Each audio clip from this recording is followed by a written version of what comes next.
You're listening to an archived Cabral Concept podcast. After listening to this show, check out the most up-to-date podcasts available at stephencabral.com/podcasts or search directly on iTunes.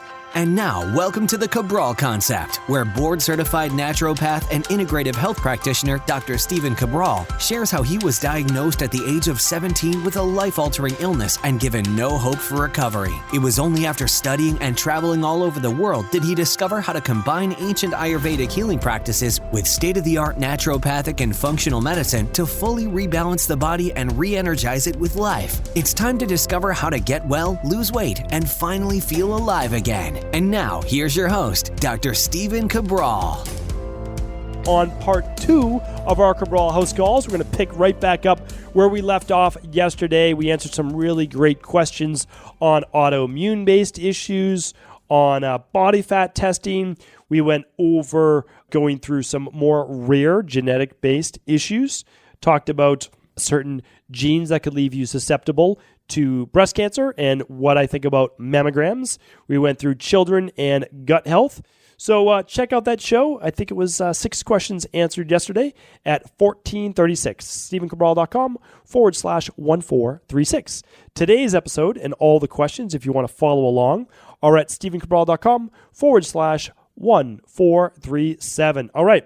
Let's dive right into the show. If you're new to the show, on the weekends, I try to touch back, or I should say, get back in touch with our community and really look at the questions that people are asking, the questions that people have submitted to the house call, and answer those just as if I was getting them for the first time, which I am, and as if you were presenting them to me, right in my office, or now it's all virtual practice, so right over Skype, or our new software, which will debut towards the end of January for our health coaching practice. Okay, more to come on that.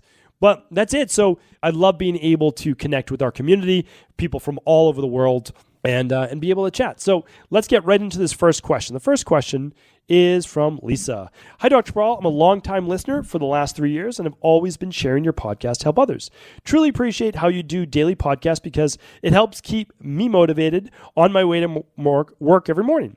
Very brief history. I'm a Kapha body type, struggle big time to lose any weight. I've done 2 of the 14 detoxes in the CBO protocol, 100% plant-based, and do not cheat because I need to lose 40 pounds. I know my body's still not healthy, but I do hope one day I can have a cheat meal. I have done most of your labs. Adrenals and thyroid look good. Still take your thyroid supplement, a little estrogen dominant, and take estrogen balance. HTMA showed high aluminum. Ordering your heavy metal detox. The 2 labs left for me are the toxicity and the mold. Both my kids did your mold toxicity lab, and both came back high for mold. We are starting them on your protocol over Christmas break. I've tried an infrared sauna and do 40 minutes a day, 5 days a week. Or I have an infrared sauna. Great. I do not exercise enough, but I do enjoy hot yoga twice a week. Honestly, I am feeling much better than I ever have in the past, even though I still know I have more toxicity because I can't lose weight. Besides the struggle to lose weight, I have severe shoulder blade pain. My biomedical doctor put me on low-dose naltrexone and other anti-inflammatories. The pain is still there. I've eliminated every type of food that can cause inflammation. Let's see. When I do a 14-hour fast, the pain is much worse. Do you have any idea why fasting makes my pain worse? Should I stick with a 12-hour fast even though I'm a Kapha body type? I already take your full spectrum magnesium and many other supplements from Equilibrium. Thank you so much, Lisa. All right, big question. So hopefully I have a big answer. So Lisa, you're on the right track. I mean, for sure. I don't know how old you are, but let's just say you're, I don't know. Did you say you had children? Yes, you said you had kids. You didn't say how old. Let's just say you're 40 years old. If you've been dealing with this issue for 10 years or so, 15 years, I don't know how long. It's probably just going to take a little bit of time, but you're going to be able to rebalance your body. There's no doubt about it. If you are checking out the new Fatlocity course, it would have not debuted when you wrote in. You wrote in on November 20th, so you can see we're still 6 weeks behind on the podcast for the house calls. Yeah, I do. I mean, I recommend that specific fasting time that will be coming out on its own podcast because, like I said, everything that I do, everything that I put in protocols, I give away for free on the Cabral Concepts. Then it's your choice if you want to complete the protocol or not, but I share the information freely. I really feel that what I've learned is too important not to pass on because it's not my information to keep or to even sell, right? I mean, I only sell the things that cost me money. I mean, that's hopefully everybody understands that I can't give away labs. The lab charges us, and I can't give away supplements. We prepay for those from our manufacturer. So like the cost actually comes out of our pocket before any money comes in. But anyway, the information I try to pass on. So yes, I do recommend typically that longer fast, the 12 to 14 hours. There's so many reasons why you could get more pain between those shoulder blades. Potentially, if there is a good amount of toxicity, there will be more die-off during a time of fasting. So this is becoming now more newsworthy. I follow professional sports quite a bit because I work with some professional athletes. So, and I'm very familiar with drug testing. What happens is when people are trying to make weight for a particular sport, oftentimes as they are burning through adipose tissue as fuel, what happens is the adipose tissue holds on to toxins. I did a podcast on this called like the toxic fat or toxins stored in your fat. If you're ever trying to find these podcasts, just ask at cabralsupportgroup.com. That's our free Facebook group. We have amazing team members there with Michelle, Daniel, and Aaron. So many great people over there answering questions. I'm sure I'm forgetting many names. So anyway, you can always ask for those back podcasts. You can also search them at stephencabral.com/podcasts. Okay, but let's get into your answer. So it could be, there's always potential that you're getting that pain from die-off. Another one, many people get pain between the shoulder blades with candida overgrowth or yeast overgrowth. So why that would happen when you're fasting, I don't know. I would say it's not as common. And then another is people sometimes get it on more of the right side of the shoulder blades when the liver has been taxed. So is it on your right side? And if it's on your right side, of course, I would ask you that if we were sitting across from each other. That can be a sign of that liver-based pathway too. In traditional Chinese medicine, it's part of the liver-based meridian. So there's many reasons for this. I wish I could give you the answer. I don't have the answer for you. Lab testing is what truly does that and looks at that. You've already done your labs, which is amazing. Again, you can run the toxicity lab, you can run the mold lab, or you can just go ahead and do the protocols if you want, because I know how much you're investing in this, and I mean, you're doing a great job. You're on the right path. You didn't ask, but I want to give you one more piece of advice, and I have spent a lot of time on this question, so I have to move on to the next one, and all, just to be fair, but you should be having not necessarily a cheat meal if you don't want to go towards not healthy foods, but you should be having one high carbohydrate meal per week, and I teach that in our new Fatlocity system, because you need to reset those leptin and ghrelin levels. So if you have not heard my podcast on the 2 fat-burning hormones, check out that podcast as well. One, after you've done a 21-day detox or the first 21 days in the first phase of Fatlocity, you should have one high-carb meal per week to make sure we are telling the body it's not in a starvation mode. Okay, so super important. Check that out. Noelle is up next. I apologize. I feel like I'm losing my voice here a little bit. It could be that I am recording at the very end of the day. It's been a long day. It's been a great day, but it's been a long day. So I think I just have a tired voice. My voice, by the way, I don't know. I mean, I'm sure there are people who talk more than me. There's no doubt about it. But I am talking for, when I say, I mean, it has to be 8 to 10 hours a day of talking. So anyway, it's a lot. But okay, let's move on. So Noelle is up second. She writes in, "Hi, Dr. Cabral. In recent years, I don't feel any effects of caffeine. I can drink a lot or little or none, and I don't notice any effects. Currently, I enjoy a cup of coffee and a cup of green tea a day. I'm curious about why I don't feel the effects of caffeine. Could it be I'm a fast metabolizer, or could it possibly be a clue related to other symptoms related to my current health? In 2015, I was diagnosed with CIRS. I turned around many of my inflammatory markers and symptoms with diet and lifestyle and mold avoidance. I'm curious because I heard you mention this low or no reaction to caffeine in one of your Alzheimer's podcasts. I have a few remaining symptoms, and I'm hoping your trainings and protocols can help me clear them all up. I'm so energized and uplifted by all you do and share. Thank you for helping tough nut, odd duck cases like me. Currently in week 2 of 21-day detox and eagerly awaiting 3 test results, my oat, stool, and HTMA and coaching call."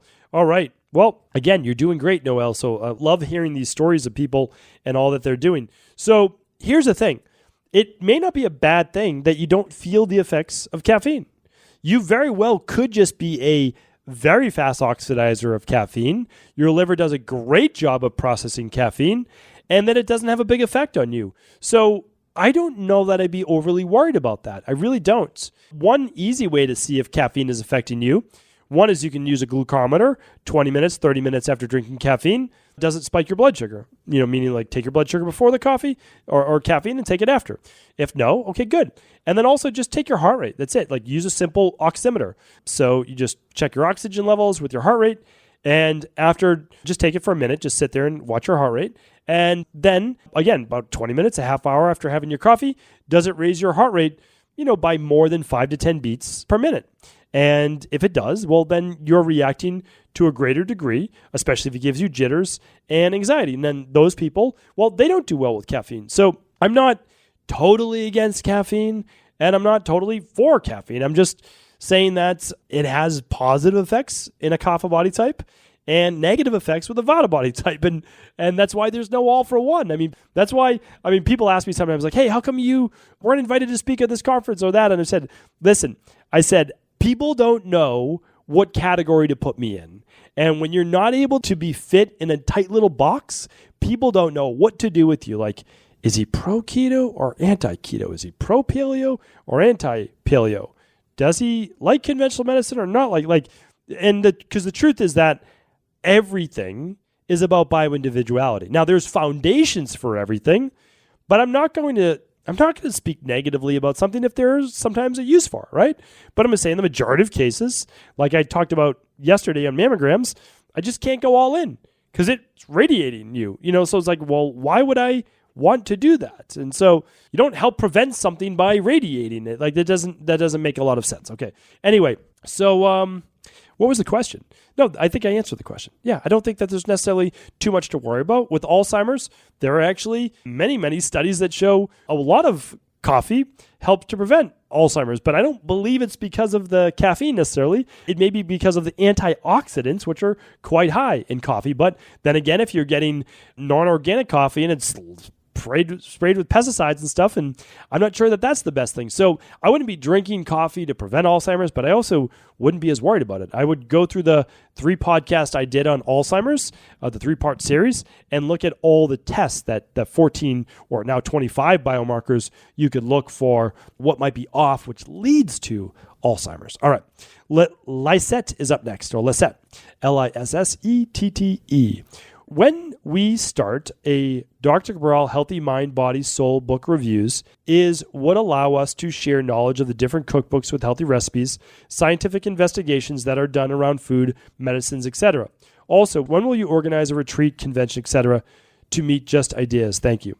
Okay, when we start a Dr. Cabral Healthy Mind, Body, and Soul book reviews, maybe like a book club, that might be it. Well, you're welcome to, the club is already started. So head on over to cabralsupportgroup.com. That's our free private Facebook group. There's about 8,000 people right now from all over the world who share healthy ideas and thoughts and share positivity. They share struggles. People support them. So share there. We're all about it. That's what we're all about. It's a free group. We pay, people don't realize this, but we pay health coaches to monitor that group, to provide advice, that's something we try to do to give back. That's I don't know. I just feel like it's a service that needs to be out there for people because this is not taught in school. So anyway, we're trying to do our part. And one day I will most likely do a larger get together of all of us in the community. I don't know when that will be. It will most likely be in 2021, not in 2020, because I have 3 different events that I have planned already. And 2 of them are for IHP. And then I have a massive speaking schedule right now. So in 2021, that will be hopefully when we bring our kind of health group together. And I would love to meet people from the community and that will be great. So yes, look for that to come. Just stay with us and for sure all of this to come. We're not stopping. Hopefully you're not either. All right. Jesse's up next. Hello, love your show. My husband and I were wondering that ever since we have been more conscious eaters and cut out gluten and dairy, we are more sensitive. Even if we cheat a little, we blow up with gas, acne, get an array of bad side effects. Meanwhile, our friends, siblings who are nowhere near as healthy in terms of what they eat can seem to eat whatever they want. They are also a bit overweight, but seem to have no sensitivities. Is there a correlation? Do you get more sensitive as you clean your body out? Is it that once you are more clean, You feel the bad reactions more. It doesn't seem fair that us healthy eaters are sensitive to the more overweight. C, look at you. What is the point? You are eating healthy and not your body. Can't handle anything. Frustrating. Please clarify. Thank you. Okay. Yeah, I mean, this is a good question. It actually works in two ways. So there is some evidence that if you cut dairy out of your diet, you produce less of the lactase-based enzyme, so you're not able to metabolize lactose as well. So there's some definite truth to that. There's also a theory that people who cut out, like let's say you stop drinking alcohol for a while, or you stop eating gluten for a while, that your body stops producing as much of the enzymes, like such as a maltase for beer, or how it breaks down gluten as well in the body. I was just thinking of DPP-4, which is one of the enzymes used in nutritional supplements. But so there's that part. But then there's also your body is clean and it is balanced. So when you eat those foods, your body's like, listen, it actually knows what's good for it and what's not, because you're more self-aware as well. A lot of people have constant bloating, and that's their normal. So what we do is we say to people all the time, you're creating a new normal, meaning like what it's really like to feel healthy. So I didn't know what it ever felt like to have energy. Even when I was a teenager, I mean, I had energy, but I was young and I was like pushing through things, but it wasn't real energy. It was like adrenaline-based energy. You know, I was just always it was more amped. Now I'm like, oh, this is what it's like to have real energy. I'm not tired when I get out of bed in the morning. I'm actually looking forward to the day. I'm in a good mood. Like, that's real energy. And I wouldn't trade that to be able to eat some dairy every once in a while. Like, it's okay trade-off. And then what else can I tell you about that is just making sure that you do and you have looked at running your digestive-based test. Just make sure that you have run your candida, metabolic, and vitamins test, the organic acids test. And that make sure that you've run maybe a parasite and bacteria stool test. So those will be helpful as well. But again, they can run their labs, and every decade you'll see yourself feeling younger, and they'll be aging probably at a much more rapid rate. Now remember, that does not take into account the very genetically gifted people that smoke and drink and eat whatever, and they live forever. I mean, I didn't win the genetic lottery, that's for sure, and a lot of people I work with didn't either.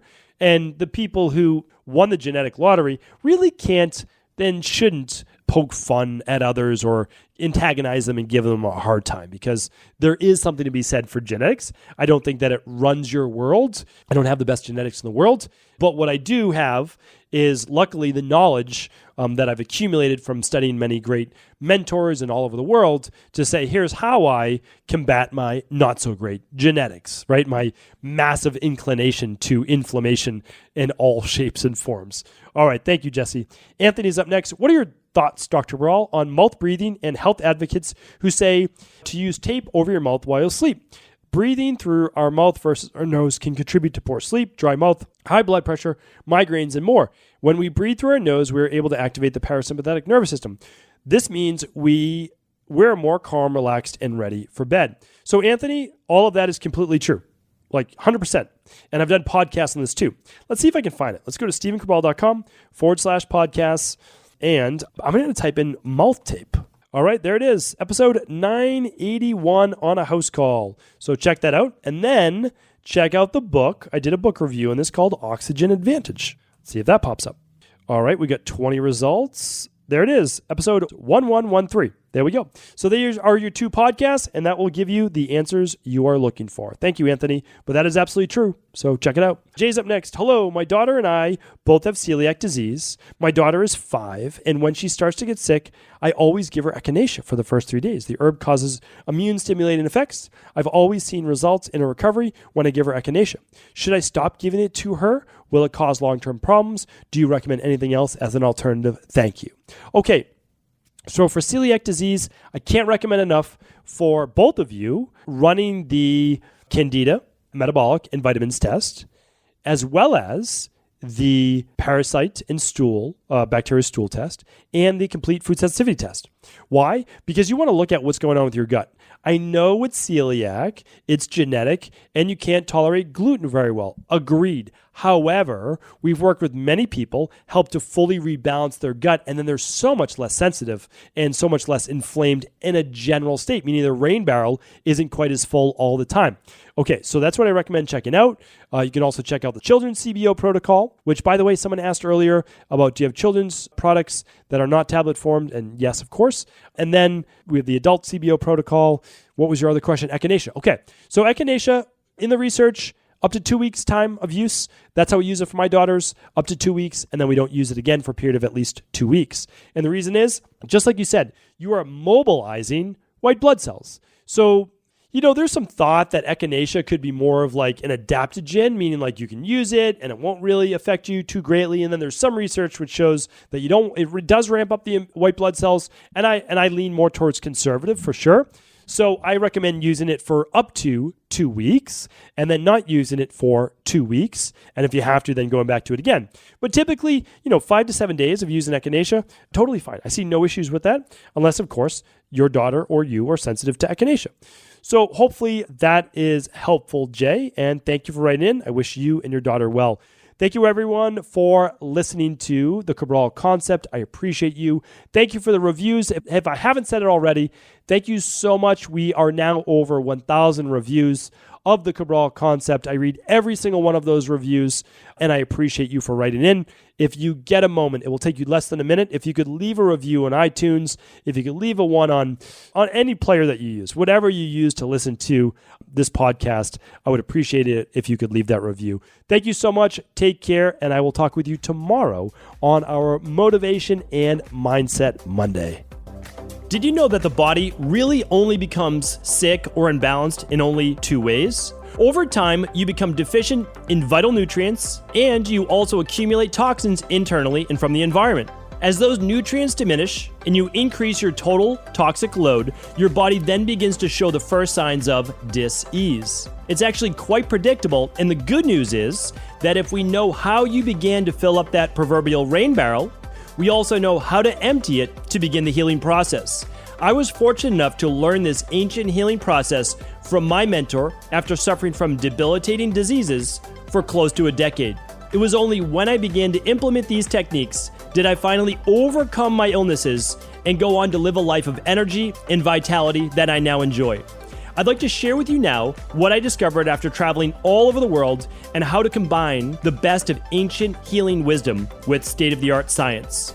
Allow me to teach you exactly how I've been able to help over 250,000 people to empty their rain barrel and begin to transform their body and lives into what they've always hoped they could be. To get your copy of the international bestseller, The Rain Barrel Effect, simply go to stephencabral.com/rainbarrel.